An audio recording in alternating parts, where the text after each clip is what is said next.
So welcome to the lab called The Link Between Birds and Dinosaurs. Ideally, I'd have you dissect a chicken like a rotisserie chicken if you went to the grocery store, but I don't want you spending money.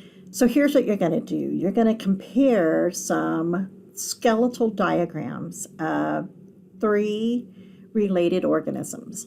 One is a chicken, one is the first bird known as an Archaeopteryx, and then one of the earliest theropods, which is a Saurischian dinosaur, predator dinosaur I might add, called a dromaeosaur.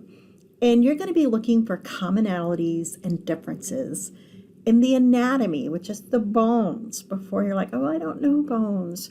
You don't need to. You're just looking at skeletons and seeing how they differ or how they're similar. Let me give you an example. So one of your questions asks about eye sockets to compare the three. So if you see small eye sockets, typically that's indicative of an animal that may not be a predator, that doesn't have a need for excellent long-term vision or long view vision. If you see something with very large orbital sockets, then that's a pretty good clue that that organism has a reason and a need for bigger eyeballs with probably sharper vision.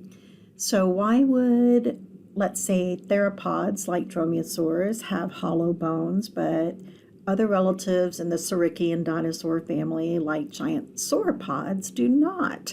These are things I'm wanting you to think about as you're doing the lab.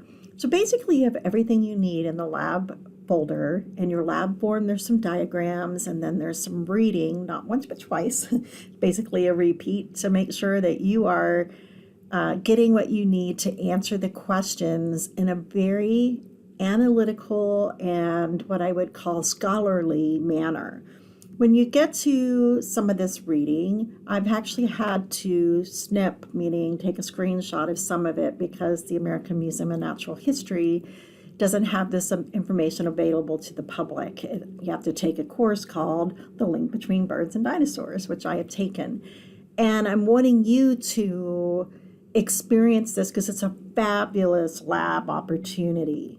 So basically, you're going to take this diagram right here and this one, and there's some circled areas just to kind of show you, like this would be the neck right here. This would be your neck. Here are your eye sockets. Here's your leg bones. Here are your feet bones. Here's the wishbone or the chest cavity. And you're going to look at each one of these in comparison, the Archaeopteryx, the chicken, and then the dromaeosaur, which is the theropod. And I want you to be thinking about a purpose for this. So why would you have a flexible foot for something like a theropod? Why would you need that? Why do chickens not have the same exact footing, but they have something similar? These are the things that you need to be thinking about when you do this lab. So here are some examples from prior classes, and I'm not saying these answers are correct or incorrect, but I want to give you some flavor because I know it helps to have something to start and compare to. Look at the left. The left group of answers needs radical improvement. In fact, not everything is answered. Like for the wishbone on the theropod, they just left it blank. So even if the theropod does not have one, I'm not saying it does or it does not, but based on this individual's assignment, I would say that's what they're trying to convey. I can't interpret that from a blank. So you need to be very specific in your answers. I'd even say the improved descriptions on the right have room for improvement. So you need to be giving a description and how, and they're the same and not the same. So I didn't have enough space to put Archaeopteryx here and compare all three where you could read it, but you'll have a third column in your lab form for Archaeopteryx as well. And again, that is the very first bird that we can actually link back to in the fossil record. When you get to the second part of the lab after the table, which the table is a big part of your grade, so take a lot of time to do that right. Look at the questions and answer them in that scholarly analytical fashion. Give me enough narrative and details and showing how things relate, meaning stuff you had in your table, the data you collected, apply it here. So here's an example, just a question that may or may not be what you have in your lab, but it's something similar. Based on your comparison of the diagrams you looked at, what are the two most compelling similarities that link birds to dinosaurs? So let's take a look at the answers. Leg structure and overall skeletal shape. Well, there's some definite truth to both of those answers. How and why would be my question. So the next one, well, it gives a little bit more information. Let's see if you were grading this, how you would think. I think the most compelling reason is the reverse do clause. Okay, that's better. That's more detailed.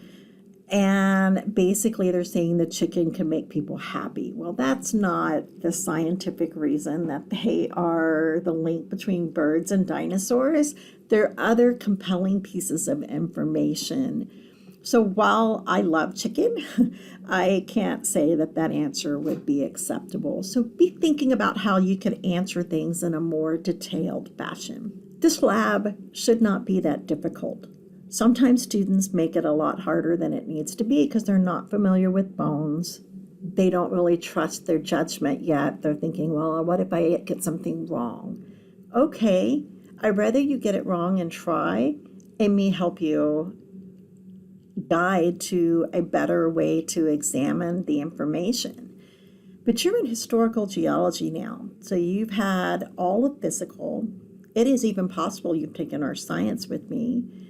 And I think that you're in a place where you should be able to do this. And it's just a matter of you doing a little bit of work. You can even research this a little bit if you want to on the web and determine if there's similarities and differences, but don't trust everything you read. Look at legit resources if you're going to do it.